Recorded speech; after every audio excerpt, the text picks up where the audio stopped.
साल 1931 के तमिलनाडु के रामेश्वरम में एक गरीब परिवार में जन्मा एक लड़का, जिसके घर लालटेन जलाने के लिए तेल खरीदने तक के पैसे नहीं थे। परिवार को 2 वक्त की रोटी तक मुश्किल से मिलती थी। ना पैरों में चप्पल थी और ना ही सर पर पक्की छत। वो देखता था आसमान में उड़ते पंछियों को और देखता था एक सपना उड़ने का, जिसे उसने समुद्र के किनारे बैठकर देखा था, इस बात से बिल्कुल अनजान कि यही लड़का एक दिन भारत को अंतरिक्ष में पहुंचा देगा, परमाणु महाशक्ति बना देगा और खुद दुनिया के सबसे बड़े लोकतंत्र का महान नायक बन जाएगा। ये कहानी है इंडिया के missile man, Bharat Ratna doctor APJ Abdul Kalam जी की। एक ऐसी शख्सियत जिसके 0 हेटर्स थे, जिनके मुंह से निकला हर एक शब्द आज के युवा के लिए सबसे बड़ी सीख है और जिनका पूरी दुनिया इतना सम्मान करती थी कि 26 मई 2005 को जब कलाम साहब ने स्विट्जरलैंड में कदम रखा ना, तो उनके सम्मान में वहां की गवर्नमेंट ने उस दिन को साइंस डे डिक्लेयर कर दिया। लेकिन क्या आप जानते हैं कि एक छोटे से कमरे से निकलकर भारत के प्रेसिडेंट बनने तक का उनका सफर इतना मुश्किल था कि कोई आम आदमी बीच में ही दम तोड़ दे। इनफैक्ट कलाम साहब ने भी एक बार अपनी जान लेने की कोशिश की थी। आज हम सर APJ अब्दुल कलाम जी की इसी स्ट्रगल स्टोरी के बारे में बात करेंगे, जो आपको हर मुश्किल से लड़ने की हिम्मत देगी। कलाम का जन्म 1931 में रामेश्वरम में एक बेहद गरीब परिवार में हुआ था। उनके पिता एक छोटी सी नाव चलाते थे, जिससे मुश्किल से 2 वक्त की रोटी मिलती थी।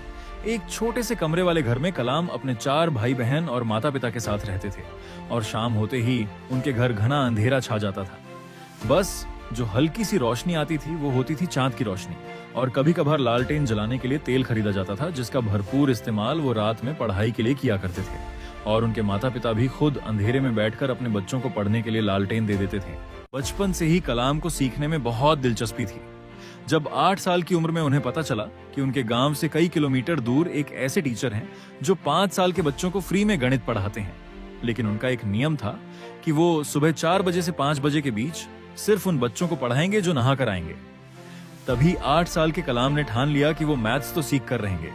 ऐसे में ठंडी हो, गर्मी हो या बारिश, वो हर सुबह ठंडे पानी से नहाकर और तैयार होकर मास्टर जी के पास पढ़ने चले जाते थे और बहुत जल्द वो सीखने की प्रक्रिया को मास्टर करने लगे। लेकिन वो सिर्फ पढ़ाई से संतुष्ट नहीं थे, वो परिवार की मदद करना चाहते थे। इसीलिए 10 साल की उम्र में उन्होंने पूरे गांव में अखबार बांटना शुरू कर दिया। कलाम साहब हर सुबह अपनी साइकिल पर रेलवे स्टेशन जाते, वहां से दीनामनी नाम के अखबार कलेक्ट करते और पूरे गांव के घर घर में अखबार पहुंचाते। इस दौरान भी वो चलते चलते पूरा अखबार पढ़ लेते थे।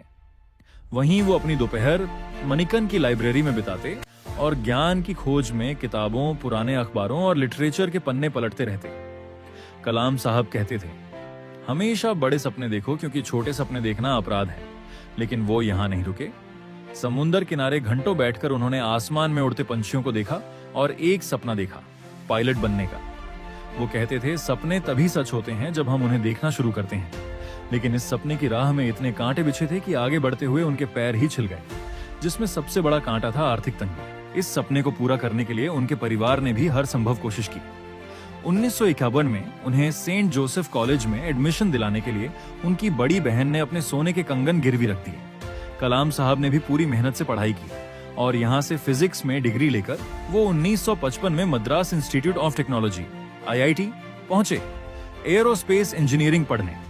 यहाँ वो एक प्रोजेक्ट पर काम कर रहे थे, मगर समय बीता जा रहा था और प्रोजेक्ट खत्म होने का नाम नहीं ले रहा था, जो देखकर एक बार कॉलेज के डीन काफी गुस्सा हो जाते हैं और उन्होंने गुस्से में अब्दुल कलाम जी से कहा कि अगर तुमने 3 दिन में ये प्रोजेक्ट पूरा नहीं किया तो मैं तुम्हारी स्कॉलरशिप कैंसिल कर दूंगा। जिससे वो इतना घबरा गए कि अगले 3 दिन तक उन्होंने बिना रात की नींद दिए दिन रात उस प्रोजेक्ट पर काम किया और उसे कंप्लीट कर दिया। जो देख डीन काफी खुश हुए और उन्होंने कलाम से कहा कि मैं जानता था कि तुम में वो काबिलियत है, लेकिन मैं देखना चाहता था कि तुम में मुश्किल वक्त को सहन करने की क्षमता है या नहीं। और इसी घटना से उन्हें काफी आत्मविश्वास मिला। लेकिन वो कहते हैं ना, सब कुछ आसानी से मिल जाए तो कोई महान न बन पाए, और उन्हें महान बनाने के लिए ही कुदरत ने उनकी राह में एक और बड़ा ट्विस्ट लाया। जी हाँ, उन्होंने अपने सपनों को पूरा करने के लिए इंडियन एयरफोर्स के एग्जाम दे दिए और इंटरव्यू देने देहरादून चले गए। लेकिन बदकिस्मती से वायुसेना में सिर्फ 8 वैकेंसीज थीं और कलाम साहब को 9th रैंक मिला और वो अपने पायलट बनने के सपने को हकीकत बनाने में फेल हो गए। उस वक्त वो नौजवान अपनी आंखों के सामने हर उम्मीद को टूटते हुए देख रहा था।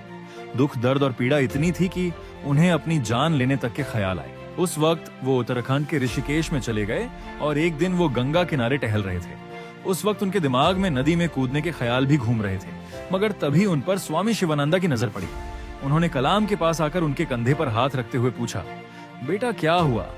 सुनकर कलाम की आंखें भर आईं और उन्होंने स्वामी जी को पूरी बात बताई कि मेरी बहन ने मुझे पढ़ाने के लिए अपने गहने गिरवी रखे थे, लेकिन मैं फेल हो गया। अब मुझे कोई रास्ता नहीं दिख रहा कि मैं क्या करूं। तब स्वामी जी ने उन्हें कहा कि बेटा तू असफल नहीं हुआ है, ऊपर वाले ने तेरे लिए और कुछ बड़ा सोचा है, इसीलिए उदास मत हो। वापस जा और कुछ नया करने की कोशिश कर, क्योंकि जीवन में हर रोज सूरज निकलता है और नया सवेरा होता है। स्वामी जी की इस बात से अब्दुल कलाम सर को काफी हिम्मत मिली और उन्होंने वापस आकर defence research and development organisation DRDO join कर लिया। लेकिन यहाँ छोटे मोटे प्रोजेक्ट पर काम करके वो खुश नहीं थे। इसी बीच उनकी मुलाकात विक्रम साराभाई से हुई, जिन्होंने APJ अब्दुल कलाम की काबिलियत से खुश होकर उन्हें अपना स्टूडेंट बना लिया और Indian National Committee of Space Research INCOSPAR में ट्रांसफर मिल गया, जहां उनका पहला मिशन था भारत के पहले रॉकेट की उड़ान भरना। लेकिन शुरुआती स्टेज में होने के कारण इनकोस्पर के पास ना तो कोई वर्कशॉप थी और ना ही कोई ऑफिस। हर चीज कठिन लग रही थी। इसे अंजाम देने के लिए उन्हें सबसे पहले एक जगह चाहिए थी। कलाम साहब और उनकी टीम ने हार नहीं मानी। उन्होंने केरला के थंबा गांव में एक चर्च को अपना वर्कशॉप बना लिया और वहां के फादर के घर को अपना ऑफिस। फिर सरकार से मिले थोड़े बहुत पैसों से उन्होंने बकायदा पूरे रॉकेट को ही बना डाला। लेकिन यहाँ पर उनकी मुश्किलें खत्म नहीं हुई, क्योंकि रॉकेट को लॉन्च पैड तक ले जाने के लिए उनके पास कोई साधन नहीं था। तभी उन्होंने रॉकेट के पूरे पार्ट्स को डिसमेंटल किया और सभी टुकड़ों को बैलगाड़ी और साइकिल की मदद से लॉन्च पैड तक पहुंचाया। After months of hard work and experimentation, finally in मुश्किलों के बाद 21 नवंबर 1963 को यह रॉकेट लॉन्च करके भारत ने अंतरिक्ष में अपना पहला कदम रखा। लेकिन क्या आप जानते हैं कि एक मिसाइल मैन जिन्होंने इस देश को उसकी असली ताकत दिखाई, उनका नाम मिसाइल मैन एक सक्सेसफुल नहीं बल्कि एक फेल प्रोजेक्ट से पड़ा था। जी हाँ, तो हुआ यह था कि साल 1959 में डॉक्टर अब्दुल कलाम भारत के सबसे पहले सैटेलाइट लॉन्च प्रोजेक्ट SLV-3 के डायरेक्टर बने। मगर उस वक्त जनता को स्पेस में जाने की अहमियत पता ही नहीं थी, इसीलिए लोगों ने कई सवाल उठाए और उन्हें इस मिशन के लिए काफी कम बजट मिला। लेकिन फिर भी सर APJ अब्दुल कलाम इस मिशन के लिए इतने ज्यादा डेडिकेटेड थे कि उन्होंने अपने करियर में एक भी वीकेंड ऑफ नहीं लिया, कोई छुट्टी तक नहीं मनाई और खून पसीने से SLV-3 को तैयार किया। इसी बीच उनके पिता की मौत हो गई, लेकिन वो अपने लक्ष्य से भटके नहीं। उन्होंने इस प्रोजेक्ट को अपनी निजी जिंदगी से ऊपर रखते हुए पूरा किया। लेकिन जब अगस्त 1979 में उनकी 10 साल की मेहनत की असली परीक्षा हुई, यानी कि रॉकेट लॉन्च हुआ, तब यह सितारों को छूने के बजाय बंगाल की खाड़ी में जा गिरा। उस वक्त लोगों ने उन्हें काफी ताने मारे, बहुत खरी खोटी सुनाई। ऐसे में किसी भी इंसान की हिम्मत टूट सकती है, लेकिन उन्होंने हार मानने के बजाय अपनी गलतियों पर ध्यान दिया और सिर्फ एक साल के अंदर 18 जुलाई 1980 के दिन SLV-3 रोहिणी का सक्सेसफुल लॉन्च करके उन्होंने भारत का झंडा अंतरिक्ष में लहरा दिया। इस नई सक्सेस ने उनके स्टेटस को एक्सपोनेंशियल ग्रोथ दे दी, जिसके बाद उन्होंने भारत के बैलिस्टिक मिसाइल्स जैसे कि अग्नि और पृथ्वी के प्रोजेक्ट्स को भी सक्सेसफुली पूरा किया, जिसकी वजह से उन्हें साल 1981 में पद्म भूषण और 1990 में पद्म विभूषण से सम्मानित किया गया। लेकिन जिस उपलब्धि के लिए उन्हें भारत रत्न से नवाजा गया वो था पोखरण 2। जी हाँ, सर अब्दुल कलाम, भारत के कुछ और महान वैज्ञानिकों और इंडियन आर्मी की टीम ने मिलकर अमेरिका की सैटेलाइट की आंखों में धूल झोंककर भारत का दूसरा न्यूक्लियर टेस्ट किया था और इसी के साथ भारत एक न्यूक्लियर सुपर पावर देश बना था। इस नई उपलब्धि ने भारत को बाकी सभी देशों से डिफरेंशिएट कर दिया और उसे एक प्रीमियम पोजीशनिंग भी मिल गई। आप में से काफी कम लोग जानते होंगे कि कलाम साहब कुछ समय के लिए अमेरिकन स्पेस एजेंसी नासा में भी ट्रेनिंग लेने के लिए गए थे। वहां उन्होंने एक बहुत बड़ा गैप स्पॉट किया। वहां की मैनेजमेंट उन्हें देखकर इतनी इम्प्रेस्ड हो गई थी कि उन्होंने कलाम सर को नासा में जॉब ऑफर कर दिया और कहा कि हमें आपके जैसे ही तो टैलेंट की जरूरत है और वैसे भी आपके भारत में रखा क्या है। लेकिन कलाम ने यहाँ एक अलग रास्ता चुना। वो मुस्कुराए और इंडिया को स्पेस तक पहुंचाने की जिद के साथ वापस लौटे और अपनी जिद को पूरी भी किया। और इवन नासा का कोई भी वैज्ञानिक उनसे नफरत या जलन महसूस नहीं करता, बल्कि अब्दुल कलाम सर तो उनके भी रोल मॉडल हैं।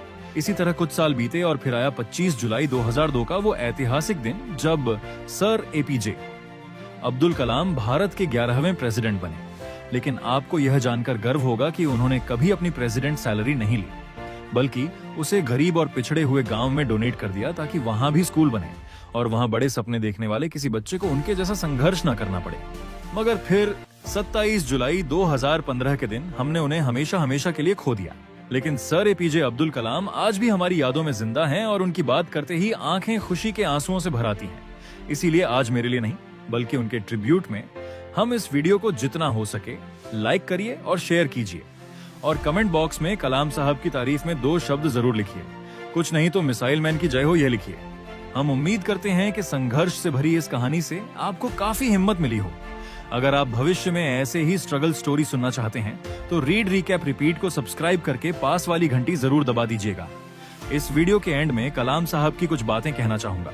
वो कहते थे, सपने वो नहीं होते जो आप नींद में देखते हैं, बल्कि सपने वो होते हैं जो आपको सोने नहीं देते। जब आपका सिग्नेचर ऑटोग्राफ में बदल जाए तब समझ लेना कि आप कामयाब हो चुके हो, और इंतजार करने वालों को सिर्फ उतना ही मिलता है जितना कोशिश करने वाले छोड़ के जाते हैं।